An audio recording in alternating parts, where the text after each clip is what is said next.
Sup bros? A very long overdue video for you. Here we'll take a look at the gear I carry with me when I venture out into the wild. I'm going to throw in 3 different categories of gear, one being my pocket survival kit, the second being my Daypack or minimal survival kit, and the third being the extended travel kit, or I guess what you could call the survival kit or bug out bag, whatever you want to call it. So make a cup of tea fellas. I'm going to waffle on for quite a bit to give you an insight into the how and why of my gear. Now onto the Daypack, or what you could call the minimal survival kit. These articles of gear are what I consider to be the essentials for the type of craft that I do out in the woodlands. So let's talk about the knife first. It's a Becker BK7, and the reason I chose this knife in particular is 1, I need to compensate for having a small dick, and number 2 is that the majority of my knife work involves battening wood or batten chopping trees. So I need a thick, durable, no-frills knife that can handle the frequency of regular strenuous use. It's a pretty beastie blade. It goes through hardwood logs like butter. So yeah, my fire steel or ferrocian rod of choice is the Bear Grylls fire steel. As you can see, it's been pretty chewed up over the years, but it's never failed on me. In the watertight compartment at the base of the fire steel, I just have a little bit of cotton wool as tinder and a button compass. I always forget it's there, but it's really handy to have some emergency tinder and a spare compass. Good fire steel though, I would personally recommend it. Also inside the sheath pocket is a Smith's pocket sharpener. It's a pretty nifty little gadget for in-field sharpening. It won't give you that razor edge of your dreams, but it will make your knife sharp enough to make feather sticks and stuff of that nature. A diamond rod, a carbide sharpener, a ceramic sharpener, pretty good in my opinion. Makes it sharp enough for smashing into wood. GG, well played. There's not much to say about the canteen. It's very no frills. It's just an ordinary £5 stainless steel water bottle from the range. It does include a matching cup that I seem to have left at home on this particular day, so I'll add a clip of it later. The funny thing is though, is you would think this cup and this canteen came as a matching set. The stainless steel cup is actually a toothbrush holder that I bought from ASDA, which just so happened to be the absolute perfect fit for my canteen. A stroke of luck right there. Pushed out of the frame is my Charcloth Tin. I use charcloth and charwood a lot in my fire making business and consider it to be one of the best renewable tinder sources out there. I love that shit. Now right here is an eco straw, which is just a fancy name for an ordinary stainless steel drinking straw. The reason I pack this is because I'm an impatient little sod. I don't like having to wait around for my canteen cup to cool down, so I use this straw to drink whatever liquid I've just boiled, without having to wait for it to cool down. 4 ordinary inconspicuous tent pegs, but I use this as a canteen holder for boiling things over the fire. Sticking them into the ground in a square pattern makes a pretty nifty little stove, if you will, and I combine this with a 15 by 15 centimeter piece of wire mesh, and this acts not only as a grill for cooking but a safer, more stable way to place my cookware over the fire. You'll often see me walking along with a long sheath dangling from the straps of my pack. This is what I use to collect and carry gatherable materials. In here right now we've got some birch polypore, which is an edible fungi, some spruce needles, a cramp ball, which is a tinder for fire starting, some pine needles,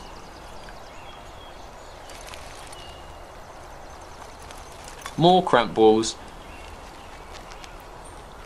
and right down at the bottom we have some birch bark. I carry it in its own case because I hate rummaging through my bag and putting my fingers through a load of crumbs and dirt and mouldy shit, so yeah. I also carry a small emergency shelter which I can't set up right now because I'm using the tarp as a platform to rest my gear on, but it's just a simple paracord hammock wrapped in the tarp, quick and easy. Oh, and I almost forgot, I carry a cotton bandana to use as my primary method of filtering the dirt and debris out of water.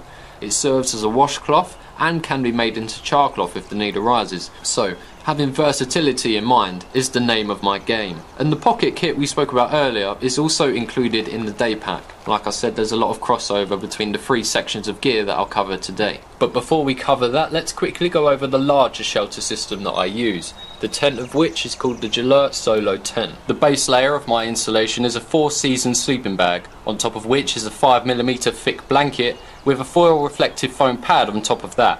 When it's all folded up and I'm cocooned snugly inside of it, I tell you bros, snug as a goddamn bug. I often sleep pretty much naked inside this shelter setup because it's so warm. I'm a bit of a shelter bug. I like to pack an excess of shelter because I don't know about you, but having a good night's sleep and being well rested makes the chores of survival so much easier. Cozy as hell bros. worth the weight and bulk. All of this shelter gear fits inside the respective compression sacks, but stuffing it all into the compression sacks is a real hassle. So what I'll often do is, because I'm a lazy guy, I like to roll up the entire thing, the rainfly, the tent, the sleeping bag, the blanket, the foil mat, roll that all up into one big bundle and compress it between the space between my back and my backpack. Easy to unpack, easy to set up, easy to pack. Simple. Now onto the pocket kit. Let's have a gander. On the front lines of my pocket kit I carry a pencil sharpener, which is a tool I use very frequently. I use it to collect big bundles of fine wood shavings from the inside of twigs. It's one of those little things that makes fire making in wet weather much easier. A silver compass, which has never let me down. I've been through quite a few compasses in my time, but silver really do make the best in my opinion. A small bundle of paracord, and while it might not be enough on its own to make a primitive shelter, but if you utilise the inner strands of the paracord, then you have more than enough for shelter building, snare traps, fishing line, just enough to get you by. A small waterproof bag full of stormproof matches and ordinary matches with their respective strikers. I don't often use matches to make fires, but it's good to have that insurance policy. Sometimes lighting with fire steels is such a tedious task that occasionally makes you want to punch a tree right in the face. Right here is 30 meters of fishing line. Fishing line is pretty underrated and often never sees the light of day in survival kits, but it's strong enough for shelter building and simple snares. It's very valuable to have in my opinion. I carry a small med kit too, because it's better to be safe than sorry, right? I just carry the basics, some paracetamol, some antibiotics in the form of Oxytetracycline, nothing too fancy here, very basic first aid kit. But any wounds and lacerations in the wild are pretty much guaranteed to get infected unless you treat it. So I do carry a few antiseptic wipes to treat any open wounds that I suffer during my ventures. Some duct tape, which is primarily used as a plaster for patching up said wounds or lacerations, but it does often mean that I have to rip off the scab when I get home. But hey, that's fine. At least I could do it in a sanitary environment. But I chose duct tape over ordinary band-aids because of the versatility that duct tape provides. Fire making material, cordage, shelter repair, good stuff. Tin foil. If you've watched my survival tip videos, then you'll know all about the versatility of a little tin foil. So I won't bore my die-hard subscribers by going into detail about them again, but just a quick recap for those of you that don't know. It's an emergency container, cookware cleaner, waterproof platform for a fire, makes your water boil quicker if placed over your canteen, very handy. A fire steel. It's not my primary fire steel, but it's just an emergency backup. It throws a good load of sparks. There's not much to say about that. Water purification tablets.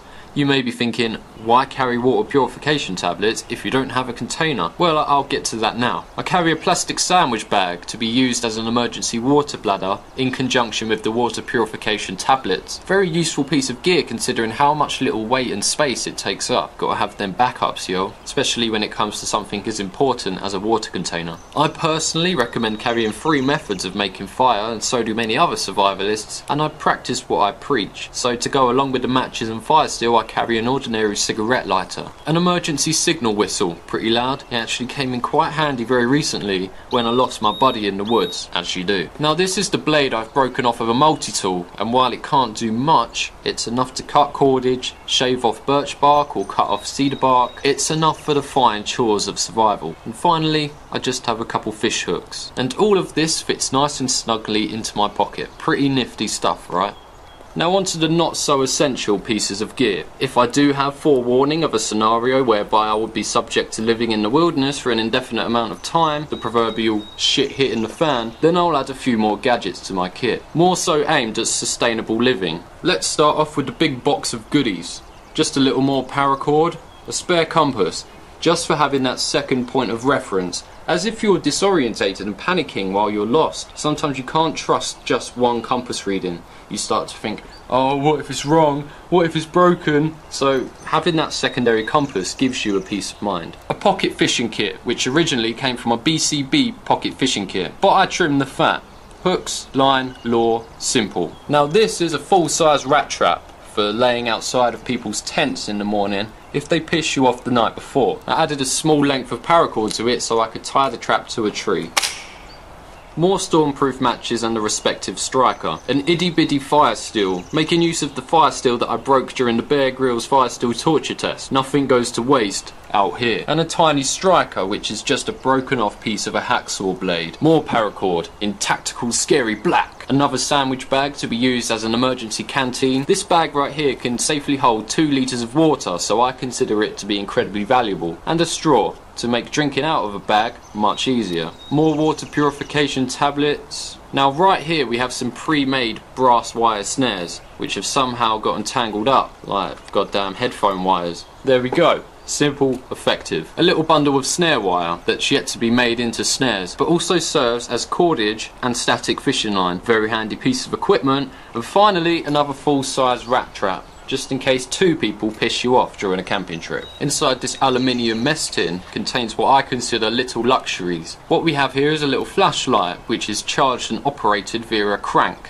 I personally hate using battery powered electronics out in the wild, so I favour the renewable sources of energy. I also have a crank powered AM/FM radio which has the capability of being charged also by a solar panel. Sometimes having these little distractions makes you feel right at home. This is my hygiene kit. More of a thing I pack on recreational camping trips, but hey, I don't know about you, but after 30 minutes of being out in the woodland, my fingernails end up being host to half the goddamn forest floor. Can't be eaten with grubby fingernails like that, unless you like parasites and diarrhea. A signal mirror, tweezers for splinters, nail clippers, basic stuff. Inside this little pot I have a variety of morale boosters.